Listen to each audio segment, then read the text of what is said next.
second.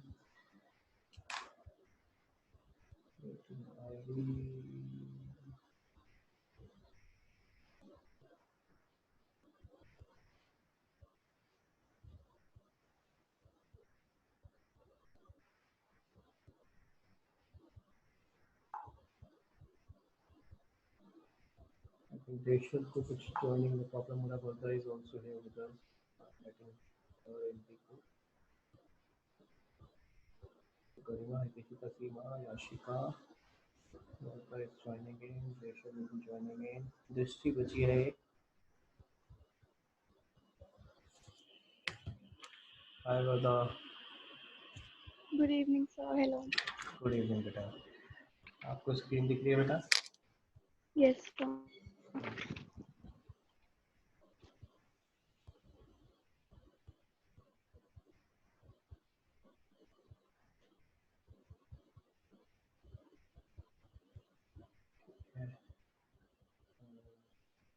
हाँ जी.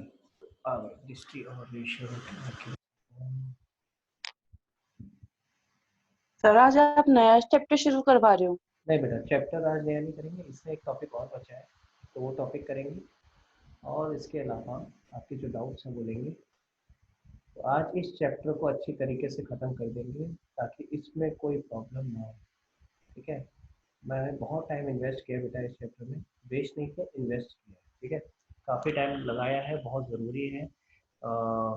मैंने आपको पहले बताया था, लाइटली ले लेते हैं तो गड़बड़ हो जाती है इस चैप्टर. तो थोड़ा सा एक ही समझ में आ जाएगा तो आप आगे देखोगे. आगे कुछ नहीं है, आगे इजीली जल्दी होते रहेंगे. जो सेकंड चैप्टर है ना. Good evening sir. Good evening बेटा. जो सेकंड चैप्टर में कराऊंगा ना, इसके बाद नेक्स्ट क्लास में, एक क्लास में ही आप देखोगे, एक क्लास में पूरा चैप्टर खत्म. एक क्लास में चैप्टर खत्म हो जाएगा. हाँ, मैं उसके बाद एक दो क्लासेस और लूँगा आपके डाउट्स लेने के लिए, बट चैप्टर एक क्लास में खत्म हो जाएगा. अगर आप इसका भी देखोगे तो एक्चुअली मैं आपके 3-4 क्लास से डाउट्स ही ले रहा हूँ. डिटेल में डिस्कस कर रहे हैं और डाउट्स ले रहे हैं ताकि और क्लैरिटी मिलती है.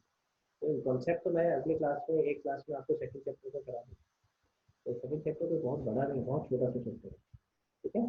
चलो, तो पहले आप लोगों से डाउट्स लेते हैं. आप लोगों के जो डाउट्स हैं इसको भी जरा मैं लिख देता हूँ.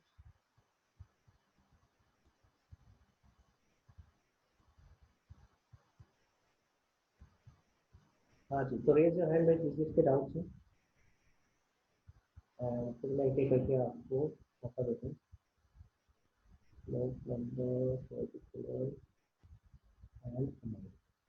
This is how the format looks.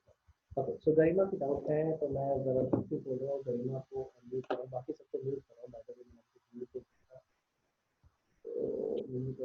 एक एक करके रेशियो के डिजिटल के भी डाउट है तो एक एक करके आ सकता है. इनफैक्ट एक काम करूंगा मैं इसके बाद. हमने कहाँ तक किया था? गरिमा, मैं आपको अनम्यूट कर रहा हूँ. हमने डिस्कस कर लिया था, कहाँ तक किया था, कौन से क्वेश्चन नंबर तक, मुझे वो बताओ और हम उसके आगे चलते हैं. हाँ गरिमा, मैंने बेटा आपको अनम्यूट किया है. आपके पास ऑप्शन आया होगा. देखो,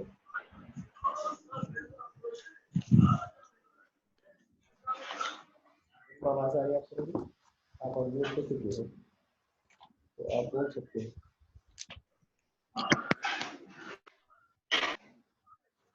हेलो.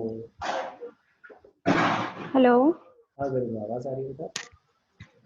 हाँ जी सर. मुझे तो समझ नहीं आता कि कुछ आवाज़ आ रही है, देख पा रहे हो नहीं देख पा रहे, क्योंकि मैं आपको देख नहीं पाता, कोई नीचे नहीं मिल रहा.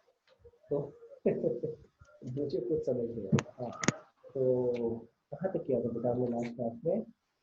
मैंने क्वेश्चन सुन लिया दोबारा से. बताओ कौन सा क्वेश्चन तक डिस्कस कर लिया था हमने? 27 तक तो आई थिंक मोटा मोटा डिस्कस कर लिया था. तो सबसे पहले मैं पूछता हूँ आप लोगों से क्वेश्चन नंबर 9 से लेकर 27 तक. क्वेश्चन 9 से लेकर क्वेश्चन 27 तक. तो एक बार हैंड लोअर कर लो. Lower your hand and then let me know question 9 से क्वेश्चन 27 तक. कोई डाउट है तो बताओ. तो नहीं सर, मुझे क्वेश्चन हाँ गरिमा बताओ. क्वेश्चन नंबर 28 में डाउट है. 28 में करके दिखा रहा हूँ अभी. बिल्कुल, वो मेरे को पता था आएगा प्रॉब्लम. तो 27 तक कोई डाउट है? क्वेश्चन नंबर 9 से लेके 27 तक मैंने हैंड काउंट कर दिया है. तो लेट मी नो 27 तक कोई डाउट है? हितेशिता का हैंड रेज दिख रहा है मुझे. हाँ हितेशिता बता दो. गरिमा आ रहा हूँ आपके पास वापस. हाँ हितेशिता बता दो. सर क्वेश्चन 27 के फर्स्ट पार्ट में लिखा है surplus that is balance in statement of profit and loss debit तो इसका मतलब लॉस है, तो आएगा तो वहीं हाँ पे सर ही। वो ठीक है सर। हाँ, सर सर अगर डेबिट होता है तो लॉस होता है, बट अगर लॉस है तो सरप्लस कैसे हो सकता है? तो कहलाता सरप्लस ही रहेगा। लॉस भी सरप्लस है। हाँ हाँ हाँ, तो surplus is the name where it goes. तो रिजर्व एंड सरप्लस, जैसे मैं आपको एग्जांपल देता हूँ, हम बोलते हैं प्रॉफिट शेयरिंग रेशियो। क्या आपने कभी सुना है लॉस शेयरिंग रेशियो? सर एक सेकेंड सर। हाँ शिशिका बताओ। सर वॉल्यूम बढ़ा लो थोड़े प्लीज अपनी, ओके सुनाई नहीं दे सॉरी रहा। सॉरी सॉरी, माइक तो लगाया नहीं मैंने आज, कहाँ से सुनी? रुक जाओ, माइक लगाना पड़ेगा यार। अभी आ रही है आवाज? यस सर बेटर है। हाँ चलो, तो क्या बता रहा था मैं? हाँ, तो जैसे बेटा प्रॉफिट शेयरिंग रेशियो बोलते हैं पार्टनरशिप में भी, तो हम कभी लॉस शेयरिंग रेशियो बोलते हैं? सुनिए कभी? नहीं सर। नहीं सुनी ना? नहीं। तो profit is a wider term, it includes loss also. ठीक है, तो प्रॉफिट जो है वाइडर टर्म होता है। इसी तरह से surplus is a wider term, it includes deficit also. तो एक्चुअली लॉस को हम दूसरे वर्ड्स में बोलते हैं डेफिसिट। ठीक है, तो surplus is a wider term which includes deficit also. Clear? तो प्रॉफिट का ठीक है सर। दूसरा नाम होता है सरप्लस, तो surplus also includes loss which means it also includes deficit. तो बोलते सरप्लस ही है, हेडिंग वही होगी आपकी। इसका आंसर क्या होगा? जाएगा वहीं पे शेयर होल्डर फंड, और किस में जाएगा sub heading? Reserve and reserve and surplus surplus. मैंने बट से। आप लिखोगे रिजर्व एंड सरप्लस में as a negative figure, so you will mention yes sir. Sub heading reserve and surplus as a negative figure. ठीक है, okay sir. ये बात सबको, मैं बाकी सब लोगों से पूछ रहा हूँ, आप सब लोगों को ये बात क्लियर है कि जो डेबिट बैलेंस होता है वो लॉस है, और जो क्रेडिट बैलेंस है वो आपका प्रॉफिट है? तो ओके, याशिका का थम्स अप आ गया, वरदा वेरी गुड। बाकी लोग बेटा, गरिमा, सीमा, रेशल, दृष्टि, दृष्टि रेशल आ गया मेरे पास। ठीक है, तो ओके वेरी गुड। तो ये याद रखना है बेटा, इस पॉइंट को याद रखना है, जाएगा वहीं पे रिजर्व एंड सरप्लस, सरप्लस में ही जाएगा। और कोई डाउट बेटा हितेशिता बताओ? नहीं सर, क्वेश्चन 28 है फिर ठीक है, डाउट। तो 27 तक और किसी का कोई डाउट नहीं आया अज्यूम, क्योंकि किसी का भी हैंड रेज नहीं हुआ है। तो 28 मैं करके दिखा रहा हूँ आपको। ठीक है, और उसके बाद फिर हम आगे के डाउट्स लेंगे। 29 ऑनवर्ड्स जो भी आपके डाउट्स होंगे, जो भी आपने क्वेश्चंस अटेम्प्ट करे हैं, वो हम बात करेंगे उसके बाद। ठीक है, चलो, तो मैं आपको एक क्वेश्चन नंबर 28 करके दिखा रहा हूँ सबसे पहले। ओके, तो यहाँ लिख देते हैं दिस इज क्वेश्चन नंबर 28। ठीक है, क्वेश्चन 28 क्या कहता है? Hero limited has raised following long term loans. तो क्वेश्चन बता रहा है आपको लॉन्ग टर्म लोन है कौन कौन से हैं, डिवेंचर्स दे रखा है। सबके पास क्वेश्चन खुला होना चाहिए बेटा, 28 क्वेश्चन नंबर 28। ठीक है, अच्छा, बैलेंस शीट जब आप लिखोगे तो यहाँ पे पूरा पूरा लिखना बेटा अगली बार से। मैं तो शॉर्ट में लिख रहा होता हूँ हमेशा, तो आप लिखोगे balance sheet of Hero limited, और उसके बाद आगे कब की है ये, आप बना रहे हो 31 मार्च 2020। तो balance sheet of Hero Limited as at 31 March 2020। Clear हुआ? तो इस तरीके से आप लिखोगे। ठीक है, अब इसमें क्या बोलता है, वो कह रहा है कि 1 अप्रैल 2019 को, यानी साल के शुरू में 10,000 हमारे पास 10% डिवेंचर्स थे of 100 each, redeemable in 4 equal yearly instalment beginning 1 July 2020। ठीक है, तो कह रहा है 1 जुलाई 2020 से शुरू होगी हमारी रिडम्पशन। रिडम्पशन का मतलब होता है रीपेमेंट। ठीक है, तो रिडीमेबल जो लिखा है बेटा, इसको लिख लो साथ में, रिडीमेबल का मतलब रीपेमेंट।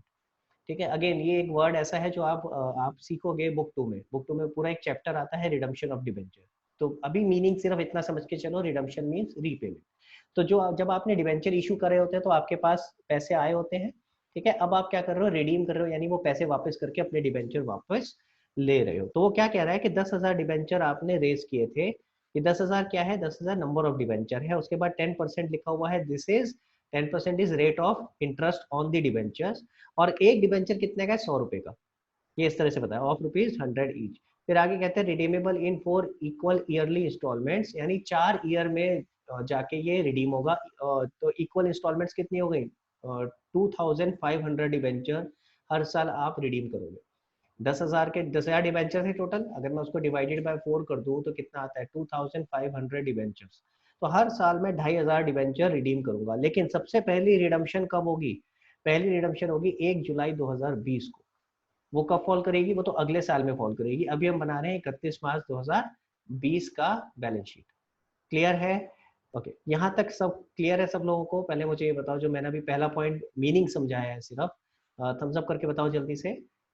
याशिका का आ गया बेटा, ओके। गरिमा हितेशिता वेरी गुड, सीमा का भी आ गया, वर्दा ओके, दृष्टि आपका रह गया बेटा। क्लियर हो गया पहला पॉइंट सबको? ओके, तो आगे चलते हैं फिर।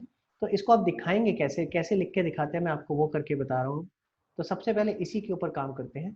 तो या एक बार जल्दी से देख लेते हैं और आइटम क्या क्या है। तो आपको पता होना चाहिए डिवेंचर कहाँ आता है। डिवेंचर आपको आपने सीखा था, ये आता है नॉन करंट लायबिलिटीज में, और उसकी पहली हेडिंग में लॉन्ग टर्म बोरोइंग्स में, ठीक है। तो अभी मैं लिख के दिखाऊंगा, और उसके बाद आगे क्या है, 11% बैंक लोन। तो आप चाहो ना तो बुक में हल्का सा शॉर्ट में लिख लो NCL अपने लिए, खुद के लिए, ताकि पता रहे कि कौन कौन सी हेडिंग्स मुझे बनानी है। तो मैं आपको यहाँ आपके लिए लिख के दिखा रहा हूँ। पहली जो आपकी आइटम है डिवेंचर, ठीक है, उसके आगे आप ऐसे लिख सकते हो नॉन करंट लाइबिलिटी, और उसके बाद किस में जाएगा ये, लॉन्ग टर्म बोरोइंग, ठीक है। क्लियर हो गया भाई? तो this is your first item. Second item आपको दे रखा है बैंक लोन। इसके लिए भी क्या लिखा है, देखो लोन आपने जो लिया है वो कह रहा है कि it is repayable after 5 years, 5 साल के बाद रीपे होगा, तो ये भी नॉन करंट लाइबिलिटी में लॉन्ग टर्म बोरोइंग में ही जाएगा। आगे क्या लिखा है, इंटरेस्ट ऑन डिबेंचर। तो जरा लिखते हैं यहाँ, interest on debenture and interest on loan, दो चीजों की बात कर रहा है। Has not yet been paid, यानी ये सभी सारा इंटरेस्ट क्या हो जाएगा, आउटस्टैंडिंग। तो ये क्या कहलाएगा, आउटस्टैंडिंग इंटरेस्ट। आउटस्टैंडिंग इंटरेस्ट कहाँ जाता है, ये आपका जाता है करंट लाइबिलिटी में, अदर करंट लाइबिलिटी। अगर आपको ये हेडिंग सब हेडिंग याद है तो अब ये इजी हो जाता है। कह रहा है how will the above item shown in balance sheet. अब आपको वो कह रहा है ये सारी आइटम हम बैलेंस शीट में कैसे दिखाएंगे, वो करके दिखाओ। अब मैं आपको पहले बना के दिखा रहा हूँ, ठीक है, पहले ध्यान से समझेंगे, देखेंगे क्या कर रहा हूँ, और फिर जहां जहां दिक्कत होगी वो मेरे से पूछेंगे, हैंड रेस करेंगे। हितेशिता का हैंड रेस दिख रहा है, तो मैं एक बार पूछ लेता हूँ कोई यहाँ तक डाउट है क्या? हाँ हितेशिता, कोई डाउट है यहाँ तक? सॉरी सर, वो लॉक करना भूल गई थी हैंड। अच्छा कोई बात नहीं। तो कोई भी डाउट होगा तो प्लीज उसी समय हैंड रेस कर देना, ताकि मुझे पता चल जाए कि आपको डाउट है, ठीक है। तो आप अगर देख रहे हो तो मुझे नॉन करंट लाइबिलिटी और करंट लाइबिलिटी में ही आइटम दिखानी है, उसके अलावा और कुछ नहीं है, ठीक है। और एक चीज और, आपको अगर ध्यान हो, मैंने एक गलती करी है, आपको मुझसे बोलना चाहिए था सर आप पूरी बैलेंस शीट तो बना नहीं रहे हो, तो आपको आइडियली बैलेंस शीट के साथ में क्या लिखना चाहिए यहाँ पे, एक्सट्रैक्ट। क्लियर है? तो आइडियली हमें ऐसे लिखना चाहिए, balance sheet extract of Hero Limited as at 31 March 2020, ठीक है। या तो मैं पूरी बैलेंस शीट बनाऊं जिसमें मुझे कैश या बैंक का भी अमाउंट दिखाना पड़ेगा। तो हालांकि मैं आपको अभी पहले शुरुआत करके बता रहा हूँ कि लोन वगैरह और डिबेंचर वगैरह कैसे आएगा, और उसके बाद पूरी भी करके दिखा दूंगा कि अगर पूरी भी बनाता तो कैसे बनती। अब आपको पता होना चाहिए सबसे पहले स्टार्ट किससे करते हैं, इक्विटी एंड लाइबिलिटीज, ठीक है। अब इक्विटी एंड लाइबिलिटीज में पहली हेडिंग जो आती है वो आती है शेयर होल्डर फंड। अब आपने देखा होगा इस क्वेश्चन में मेरा शेयर होल्डर फंड से रिलेटेड कोई भी आइटम नहीं है, तो मैं इजीली उसको अवॉइड कर सकता हूं, पर मैं आपके लिए, सिर्फ आपके लिए मैं यहाँ लिख के दिखा रहा हूँ। अदरवाइज हमें एग्जाम में वो हेडिंग लिखने की जरूरत नहीं है जो हमारे क्वेश्चन में नहीं है, काम चल जाएगा। लेकिन जो भी हेडिंग लिख रहे हैं उससे सीरियल ऑर्डर में लिख, ठीक है। तो मैं आपके लिए लिख रहा हूँ और शॉर्ट में लिख रहा हूँ, सिर्फ शेयर होल्डर फंड, हमें इसकी जरूरत नहीं पड़ने वाली। सेकेंड हेडिंग है नॉन करंट, ये हमारे काम की है इसलिए मैं इसको पूरा लिख रहा हूँ, नॉन करंट लाइबिलिटीज, और इसके अंदर जो भी आइटम आती है सब हेडिंग वो भी लिख रहा हूँ, ठीक है। तो आप पहले वाली हेडिंग सब हेडिंग पूरा अवॉइड कर सकते थे, शेयर होल्डर फंड वाला पार्ट लिखने की जरूरत नहीं है। अब इसके अंदर सब हेडिंग क्या क्या आती है भाई, सबसे पहले आती है लॉन्ग टर्म लाइबिलिटीज। अब अगर आपने ध्यान से देखा हो, मैंने अभी तक जो आपको लिख के दिखाया है, तो मेरे को तो यही वाली सब हेडिंग चाहिए थी नॉन करंट लाइबिलिटी में पहली, आगे और बी सी डी ये सब नहीं चाहिए। अगली जो आती है वो सारी सब हेडिंग मेरे लिए काम की नहीं है, तो मैं इसलिए बाकी सब हेडिंग नहीं लिख रहा हूँ। हम सिर्फ एक्सट्रैक्ट बना रहे हैं, बैलेंस शीट का छोटा सा पार्ट बना रहे हैं, जितनी जरूरत है उतना, ठीक है। इसके बाद मैं करंट लाइबिलिटी लिख लेता हूँ। करंट लाइबिलिटी मुझे चाहिए होगी, करंट लाइबिलिटी, और करंट लाइबिलिटी में अगेन मैं सारी सब हेडिंग नहीं लिख रहा हूँ, मैं सिर्फ आपको लिख के दिखा रहा हूँ, अदर करंट लाइबिलिटी। क्लियर है? ओके। तो जरा शुरू करते हैं, इनको जरा लिखना शुरू करते हैं कैसे कैसे आएगा। तो मैं इनके आगे नोट नंबर डाल रहा हूँ, शेयर होल्डर फंड की जरूरत नहीं है तो मैं सीधा नोट नंबर 1 डाल रहा हूँ। सॉरी, कहाँ लिखा मैंने ये, नॉन करंट लाइबिलिटी के आगे, वहां नहीं आएगा, तो ये कहाँ आएगा, लॉन्ग टर्म लाइबिलिटी के। लॉन्ग टर्म लाइबिलिटी भी गलत लिखा है, सॉरी, किसी ने बताया नहीं मुझे, किसी ने हैंड रेज नहीं किया। यहाँ क्या आना चाहिए, long term borrowings, long term borrowing. तो लॉन्ग टर्म बोरोइंग के आगे हम लिखेंगे नोट नंबर 1। और अब इसको यहाँ पे डिटेल में लिखे जाएंगे नोट टू अकाउंट में। नोट नंबर 1 हमारा हो गया लॉन्ग टर्म बोरोइंग। ठीक है, तो कौन सी बोरोइंग्स है हमारी लॉन्ग टर्म, जरा वो समझते हैं। अभी कोई नोट नहीं करेगा, मैं आपको टाइम दूंगा, आप स्क्रीनशॉट ले सकते हो, उसके बाद में नोट भी कर सकते हो। अभी मैं कुछ चीज लिख रहा हूँ, जरूरी नहीं है कि वो सही हो, तो पहले ध्यान से देखेंगे जो लिख रहा हूँ। तो आप कह रहे थे सर लॉन्ग टर्म बोरोइंग में आ जाएगा कौन कौन सी चीज, बुक है आपके पास, मैंने आपको दिखाया था अभी, डिवेंचर्स और लोन, क्योंकि दोनों ही 1 साल से ज्यादा के हैं। ठीक है, तो आइडियली तो फिर हमें ऐसे लिखना चाहिए, लॉन्ग टर्म बोरोइंग हमने लिख दिया यहाँ पे, और उसके नीचे लिखते हैं पहला कौन सा है, या पहला लिखने की यहाँ ए लिखने की भी जरूरत नहीं है, सीधा ऐसे लिख सकते हैं 10,000 debentures, 10,000 comma 10% debentures of 10,000 10% debentures of ₹100 each. ठीक है, और ये टोटल अमाउंट आ गया हमारा 10 लाख। ठीक, और इसी तरीके से मैं यहाँ लिख सकता था कितना अमाउंट है लोन का, थोड़ा सा नीचे लिख रहा हूँ जानबूझ के, 11% बैंक लोन, कितना अमाउंट है हमारा 20 लाख, तो ये 20 लाख मैंने यहाँ लिखा, और इसका टोटल अमाउंट मेरा चला जाएगा 30 lakh. This is my total which should go to long term borrowings 30 lakh.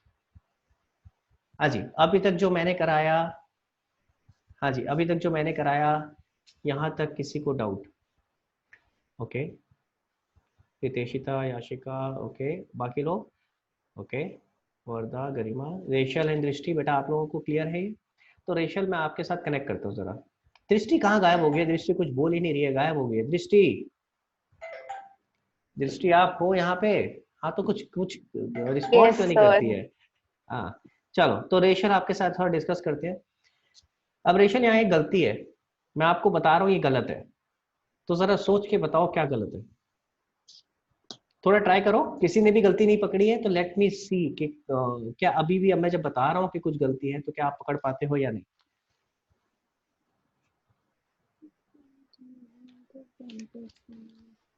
Racial आप सुन पा रहे हो? हाँ जी सर, देख हाँ रही हूँ। हाँ, सोचो सोचो।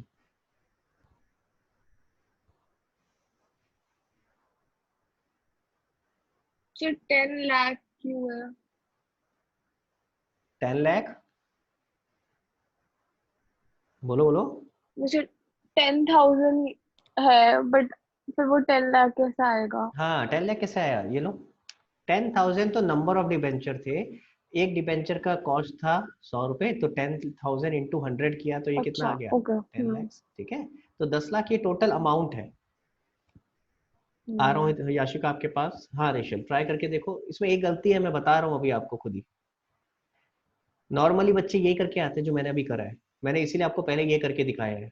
लगता है सब कुछ सही हो गया जी, हाँ जी हम लिख के आ गए सब कुछ सही है, बट इसमें एक गलती है, टेक्निकली एक गलती है। चलो याशिका से ट्राई करते हैं। याशिका बेटा आप बताओ क्या गलती है? सर हमने रीपे भी तो किया है।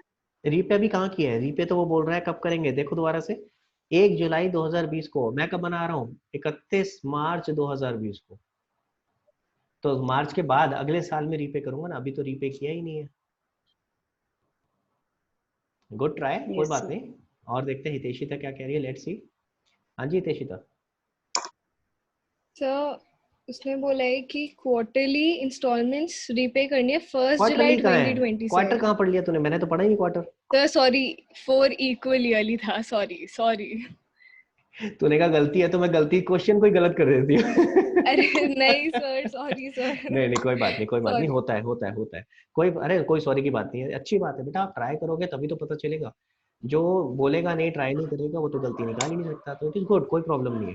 देखो मैं समझा रहा हूँ, मैंने आप लोगों को बताया था, आपको याद होना चाहिए। हम जब इनिशियली हम बैलेंस शीट में जब रिकॉर्ड करते हैं लाइबिलिटी, ठीक है, तो हम बैलेंस शीट की डेट पे देखते हैं कौन सी लाइबिलिटी ऐसी है जो मोर देन 1 ईयर है। जो मोर देन 1 ईयर होती है वो आपकी चली जाती है नॉन करंट लाइबिलिटी में, और जो लेस देन 1 ईयर होती है वो आ जाती है आपकी करंट लाइबिलिटी। ठीक है, अब अगर गोइंग फॉरवर्ड जैसे जैसे टाइम बीतेगा तो जो नॉन करंट लाइबिलिटी थी, ठीक है, उसका टाइम भी तो आएगा ना। तो कोई अगर ऐसी लाइबिलिटी जो पहले नॉन करंट थी, अब अगले साल अगर हम उसको पेमेंट करने वाले हैं तो हमें उसे रिक्लासीफाई करना होता था। तो जरा बता सकते हो रिक्लासीफाई वाली बात याद आई किसी को कि अगर कोई नॉन करंट लाइबिलिटी है जिसका अब टाइम अगले साल आ गया, कुछ ऐसी नॉन करंट लाइबिलिटी जिसको अगले साल पे करना है। देखो इसमें बोला है ना कि इसने 1/4 के लिए बोला है, कब पे करना है, अगले साल। ठीक है, तो वर्दा रेज हैंड कर दिया। चलो लेट्स सी वर्दा क्या कहती है। हाँ जी वर्दा। सर आपकी आवाज चली गई थी बीच में, एक बार हाँ रिपीट कर दो। अभी आ रही है आवाज? Yes sir. मैं ये कह रहा था बेटा कि हमने ये चीज समझी थी कि बैलेंस शीट डेट में हमें चेक करना होता है कि कौन सी लाइबिलिटी ऐसी है जो विद इन 12 मंथ्स पे हो रही है और कौन सी ऐसी है जो आफ्टर 12 मंथ्स पे हो रही है। ठीक है, जो विद इन 12 मंथ्स होती है उसको तो करंट लाइबिलिटी में दिखाते हैं, जो मोर देन 12 मंथ्स के लिए होती है उसे नॉन करंट लाइबिलिटी में दिखाते हैं। तो अगर कोई लाइबिलिटी नॉन करंट है, ठीक है, जैसे इस केस में है डिबेंचर, वैसे तो उन्होंने बोला है कि हम 4 साल में जाके रीपे करेंगे, तो है तो नॉन करंट। इनिशियल हमारा थॉट प्रोसेस क्या कहता है कि ये नॉन करंट है। लेकिन अब उसने बोला है हर साल हम क्वार्टरली, हर साल हम 4 इक्वल इंस्टॉलमेंट में इसको पे कर रहे हैं, तो हर साल थोड़ा थोड़ा करके तो पे कर रहे हैं। तो कुछ तो डिबेंचर ऐसे हैं जिनकी रीपेमेंट अगले साल होनी है। तो अगर कोई नॉन करंट लाइबिलिटी जिसकी ड्यू डेट अब अगले साल में आ रही है तो हमें उसको रिक्लासिफाई करना पड़ता है। तो ऐसे केस में देखो, मैं ध्यान से जो मैं आपको लिख के दिखा रहा हूँ, ऐसे केस में हमें जो मैंने ये लिखा है 10,000 डिबेंचर्स ऑफ ₹100 ईच, ठीक है, जो ये 10 lakhs लिखा था, ये 10 lakhs मैं वहां नहीं लिख सकता, मैं यहाँ लिख रहा हूँ इनर कॉलम में, ठीक है। और इसमें से रिक्लासिफाई करना है, यानी हमें यहाँ से जो डिबेंचर्स अगले ही साल रीपे हो रहे हैं उसको यहाँ से हटाना पड़ेगा, अब वो नॉन करंट नेचर के नहीं रहे। ठीक है, तो यहाँ हम लिख लेंगे डिबेंचर रिडीमेबल नेक्स्ट ईयर। जो नेक्स्ट ईयर में मेरे रिडीम हो रहे हैं मैं यहाँ से हटा दूंगा। कितने रिडीम हो रहे हैं? 2,50,000 रुपए के 1/4 रिडीम होने ना नेक्स्ट ईयर में, हमारी बात हुई थी अभी, लिखा है क्वेश्चन में 1/4 हर साल रिडीम होने हैं, तो नेक्स्ट ईयर कितने रिडीम होने हैं? 2,50,000 के। तो यानी नेट 7,50,000 अभी भी लॉन्ग टर्म नेचर के हैं। 7,50,000 तो अभी भी लॉन्ग टर्म नेचर के हैं। अब जो 2.5 लाख मैंने यहाँ से माइनस किया, अब उसको मेरे को कहाँ दिखाना पड़ेगा? करंट लाइबिलिटी में। तो सबसे पहले तो मैं यहाँ करंट लाइबिलिटी लिखता हूँ, इसको भी चेंज करना पड़ेगा, ये हटा देते हैं। तो सेकंड मेरा आ जाएगा करंट, अदर करंट लाइबिलिटी में यहाँ पे, ठीक है। तो ये सेकंड नोट बनाएंगे इसका, और ये वैल्यू भी चेंज हो जाएगी, हटा देते हैं। तो सेकंड नोट बनेगा अदर करंट लाइबिलिटीज का, ठीक है। अब अदर करंट लाइबिलिटीज में मैं पहले लिख रहा हूँ 2,500 10% डिबेंचर्स ऑफ ₹100 ईच, यानी कि 2,50,000 डिबेंचर। जहां तक आपको बात समझ में आई, तो मैंने इफेक्टिवली करा क्या है, मैंने ये जो थे 2.5 लाख के डिबेंचर उठा के अदर करंट लाइबिलिटी में रिक्लासिफाई कर दिए कि भैया इनका टाइम तो अगले साल में ही आ रहा है। तो है तो ये इनिशियली तो थे लॉन्ग टर्म नेचर के, लेकिन क्योंकि इसकी रीपेमेंट अब अगले ही साल में होने वाली है, इसलिए अब हम इन डिबेंचर्स को रिक्लासिफाई कर रहे हैं as other non current liability. अगर ये इनिशियली शुरू से ही लेस देन 12 मंथ्स के होते, अगर सारे डिबेंचर लेस देन 12 मंथ्स के होते, तो ऐसे केस में हम उनको दिखाते ही शॉर्ट टर्म लाइबिलिटी में, शॉर्ट टर्म बोरोइंग में। लेकिन क्योंकि ये आपके लॉन्ग टर्म नेचर के थे, इसलिए पहले आए लॉन्ग टर्म बोरोइंग में, और हमने इस पोर्शन को रिक्लासिफाई करके दिखा दिया इन अदर करंट लाइबिलिटी। बताओ भाई, क्लियर है आप लोगों को? जिसको समझ नहीं आया प्लीज रेज योर हैंड बेटा इस वाले पॉइंट पे। ये इंपॉर्टेंट पॉइंट है, गलतियां होती हैं इसके ऊपर, तो प्लीज इसको ध्यान से समझना है। ओके, तो गरिमा, रेशम, दृष्टि बेटा आप लोगों को समझ में आया ये वाला पॉइंट? ओके, दृष्टि गायब हो गई फिर से। हाँ जी दृष्टि, आ गया सर, आ गया? मैंने कर दिया सब। अच्छा अच्छा, मुझे बाद में दिखाई दिया। चलो, तो अब ऐसे केस में चलो ये वाला पार्ट तो समझ आ गया सबको। अब आते हैं जो अभी एक पार्ट और छूटा हुआ है, इंटरेस्ट ऑन डिबेंचर। अब बोला है इंटरेस्ट ऑन डिबेंचर और बैंक लोन अभी तक पे नहीं किया है, तो वो क्या आ जाएगा बेटा? हम यहाँ लिख सकते हैं आउटस्टैंडिंग इंटरेस्ट। आप अलग अलग भी लिख सकते हो, आउटस्टैंडिंग इंटरेस्ट ऑन डिबेंचर, और अलग अलग लिख रहा हूं अगर तो मैं ऐसे लिख दूंगा आउटस्टैंडिंग इंटरेस्ट ऑन लोन। तो कितना कितना होगा भाई? डिवेंचर थे 10 लाख रुपए के, तो 10 लाख का 10% कितना होता है? 1 लाख रुपए। 10% का था ना, तो 1 लाख रुपए तो इसका आ गया, और 11% निकालना है हमें 20 लाख का। बैंक लोन था 20 लाख, तो 20 लाख का 11% होता है 2,20,000। क्लियर हो गया? सो विच मीन्स अब कितना कितना अमाउंट आ गया देखो, 27,50,000। ये तो हमारे हो गए टोटल लॉन्ग टर्म बोरोइंग, और ये कितना हो जाएगा भाई, 5 और 2 7, 2 2 4 और 1 5, 5,70,000। तो अब मैं इन्हीं फिगर्स को ऊपर लेके चला जाऊंगा, तो 2750 and 570, 2750 and 5,70,000. This is my long-term borrowings and other current liabilities. Clear है? तो इस तरीके से आपको बनाना है। याशिका को कुछ डाउट है? हाँ जी याशिका बताओ। सर हमने आउटस्टैंडिंग डिबेंचर कैसे निकाला? हाँ बेटा, डिबेंचर कितने थे आपके टोटल? 10,000 के 10 लाख रुपए के डिबेंचर थे ना? Yes sir. ये देखना 10 लाख रुपए के डिबेंचर थे टोटल। इंटरेस्ट तो पूरे पे मिलेगा ना, हमने चाहे रिक्लासिफाई कर दिया, 7.5 इधर लिखे हैं और 2.5 इधर लिखे ना। 10 लाख के डिबेंचर थे टोटल, तो 10 लाख के ऊपर पूरे साल का इंटरेस्ट निकाला 10% लिखा था ना आगे, ये रेट ऑफ इंटरेस्ट है। Okay sir. ठीक है, तो इसका 10%, 10 लाख का 1 लाख आ गया, और इसी तरीके से ये 20 लाख रुपए के ऊपर 11% निकाला आपने, वो आ गया आपका 2,20,000। Yes sir. ठीक है ना, हमने निकाला कितना इंटरेस्ट ड्यू था। क्लियर? और किसी को कोई डाउट? देखो ये वाला थोड़ा डिफरेंट टाइप का क्वेश्चन था, आपने आज तक ऐसी चीज नहीं करी है, इसलिए मैंने खुद आपको ये करके दिखाया। तो आई होप आपको क्लियर हो गया होगा। ठीक है, तो किसी का डाउट नहीं है तो मैं अज्यूम कर रहा हूँ ये क्लियर है। अब मुझे बताओ क्वेश्चन नंबर 29 से लेके क्वेश्चन नंबर 34 तक, पहले 29 से 34 तक डिस्कस करते हैं। किसी को और कोई डाउट? 29 से 34 तक जिसको डाउट है बेटा रेज योर हैंड, और जिसने नहीं किया है वो भी प्लीज रेज योर हैंड। हितेशिता? नहीं सर, कोई डाउट नहीं है अबे तूने तो हैंड रेज किया था। सर, वो गलती से हो गया था सर। अच्छा, 29 से 34 तक क्लियर है? क्वेश्चन कर लिए सारे ये? Yes sir. अच्छा, बाकी सबने भी कर लिए ये वाले क्वेश्चंस, क्वेश्चन नंबर 29 से 34 तक।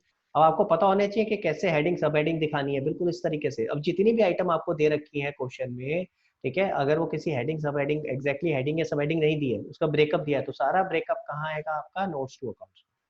ठीक है भाई, आप लोगों ने कर लिया तो हाँ बेटा।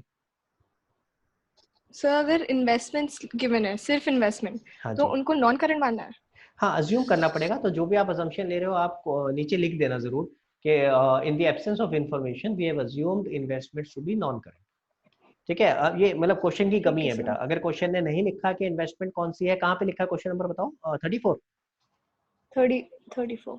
हाँ, तो बेटा ऐसे में आपको फिर अज्यूम करना पड़ेगा। अच्छा, इसी में ही 34 में फिक्स्ड एसेट भी है और एक्यूमुलेटेड डेप्रिसिएशन भी है, तो ये कैसे किया है? सो फिक्स्ड एसेट्स टैंजिबल होते हैं, टैंजिबल पे ही डेप्रिसिएशन लगता है। हाँ सो 4660 में से 1660 माइनस किया। हाँ, तो जब आप टेंजिबल एंड का फिर फुटनोट बनाओगे, जो नोट्स टू अकाउंट्स बनाओगे टेंजिबल का, ठीक है, ओके। टेंजिबल के आगे जब आप हाँ। नोट्स टू अकाउंट्स बनाओगे, जो भी नोट नंबर होगा, तो जब वहां लेके जाओगे तो आपको नोट्स टू अकाउंट्स में दिखाना पड़ेगा ये। ठीक है, तो जैसे notes to accounts yes let's say sir. मैं यहाँ बना रहा हूँ जस्ट आपके रेफरेंस के लिए, ये वाला पार्ट दिखा देता हूँ, और इसी से इसका आंसर भी मिलेगा कि आपका एक्यूमुलेटेड डेप्रिसिएशन कहाँ आता है। ये बात ध्यान रखनी है। ठीक है, अब ये आ सकता है क्वेश्चन कि एक्यूमुलेटेड डेप्रिसिएशन कहाँ आता है। तो देखो, अगर मैं जो भी आपकी मेन बैलेंस शीट बन रही है उसके अंदर आपने लिखा एसेट्स, और एसेट्स का फर्दर आपने लिखा उसके बाद सबसे पहले non current asset, non current पे लिखा टेंजिबल, नॉन करंट एसेट में पहला लिखा फिक्स्ड एसेट, फिक्स्ड एसेट में उसके बाद लिखा टेंजिबल एसेट। तो मैं अब टेंजिबल फिक्स्ड एसेट का यहाँ पे नोट नंबर बना के दिखा रहा हूँ आपको, tangible fixed asset.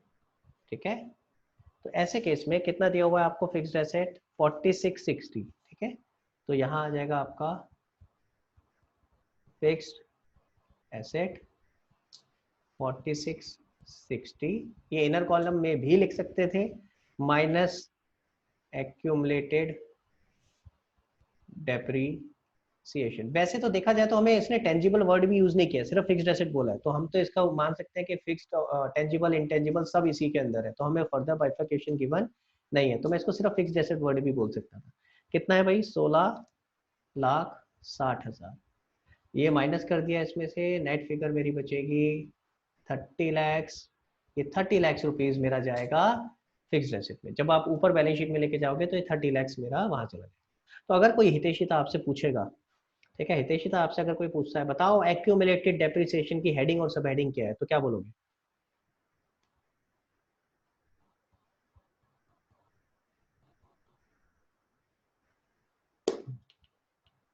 हितेशिता? Yes sir. हाँ, एक्यूमुलेटेड डेप्रिसिएशन की हेडिंग सब हेडिंग क्या है? सर नोट्स टू अकाउंट्स में आएगा। हाँ, क्या हेडिंग क्या और sub notes to heading? Accounts. तो हेडिंग क्या बोल रहे हो? Notes sir to accounts? Heading sir वही होगी। नहीं, याशिका, लेट्स सी, याशिका वही हैंड रेज कर रही थी। हाँ याशिका बताओ। सर वो गलती से हुआ था। ओ, मुझे लगा बता रही है। और कोई ट्राई करना नहीं चाहेगा? सर, गलती। चलो और कोई ट्राई करना चाहेगा, एक बार देखते हैं। लेट्स जल्दी बताओ बेटा, फिर आगे बढ़ेंगे।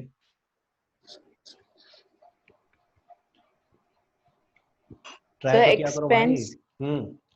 एक्सपेंस कहाँ से आ गए बेटा? एक्सपेंस। हेडिंग और सब हेडिंग बैलेंस शीट की आइटम है, तो पी एंड एल का कहाँ से बताने लग गई?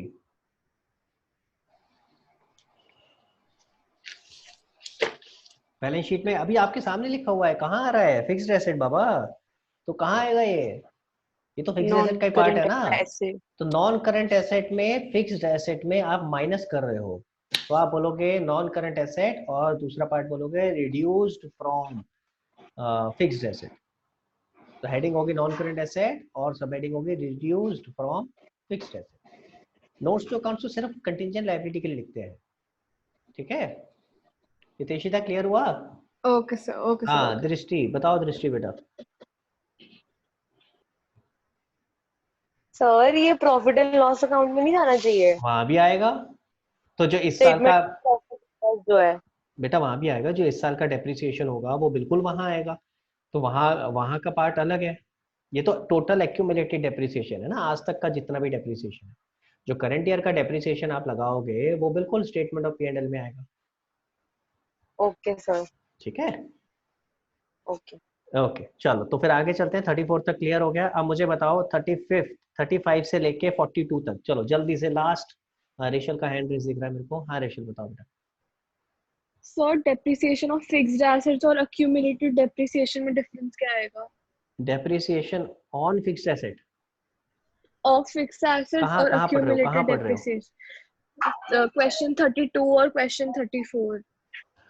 डेप्रिसिएशन ऑफ फिक्स्ड एसेट और बेटा सेम ही है, एक ही बात है, दोनों का मतलब सेम ठीक ही है। है। वहां पे उसने एक्यूमुलेटेड वर्ड यूज नहीं किया है, पर लॉजिक समझो। देखो अगर आप वहां क्वेश्चन 32 में देखोगे, उसमें भी फिक्स्ड एसेट क्या लिखे हैं, टेंजिबल एसेट कैसे लिखे हैं ब्रैकेट में, कॉस्ट।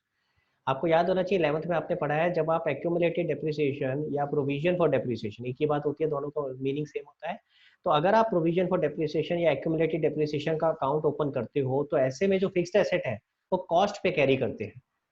जिन बच्चों ने मेरे साथ पढ़ा है उन्हें क्लियर होना चाहिए। तो रेशल आपको ये वाली बात पता है कि अगर आप एक्यूमुलेटेड डेप्रिसिएशन का अकाउंट खोलते हो, तो ऐसे केस में डेप्रिसिएशन मेरा बिल्कुल भी फिक्स्ड एसेट के अकाउंट में नहीं जाता। तो फिक्स्ड एसेट हमेशा किस पे रहता है, कॉस्ट पे। और इसीलिए देखो उसने लिखा फिक्स्ड एसेट के साथ में कॉस्ट। दोनों के क्वेश्चंस में देख लो, 34 32 में भी और 34 में भी, दोनों में इसी तरीके से लिखा हुआ है। तो जहाँ पर कॉस्ट मेंशन नहीं होगा हम लोग नहीं करेंगे नहीं फिर? नहीं बिल्कुल करेंगे, तो हम, अरे तब तो हमें अज्यूम करना पड़ेगा कॉस्ट पे होगा। मैं यहाँ तो बता रहा हूँ, क्वेश्चन अच्छा, ने और क्लियर ओके। कर दिया। अच्छा अगर कभी भी आपको डेप्रिसिएशन दे रखा है, जिसको अब वो पूछ रहा है बैलेंस शीट में कहाँ आएगा, डेप्रिसिएशन दे रखा है बैलेंस शीट में कहाँ आएगा, इसका मतलब वो एक्यूमुलेटेड डेप्रिसिएशन ही दे रखा है, ठीक है? ओके चलो सर। हाँ हितेशिता क्या कह रहे हो बेटा आप? सर क्वेश्चन 40, 41, 42 की प्रेजेंटेशन बता दो। ओके तो 40 डिस्कस करते हैं, और इसके अलावा और कोई डाउट? नहीं सर। बेटा एक सेकंड रुकना पड़ेगा आपको, एक कुछ बहुत सर अर्जेंट, आवाज नहीं आ रही। मैं कह रहा हूँ एक सेकंड आपको रुकना पड़ेगा कि एक अर्जेंट कॉल आ रहा है जरा, ठीक है? तो एक सेकंड रुको, मैं ये हैंड ओवर करके आता हूँ किसी को फोन, ठीक है?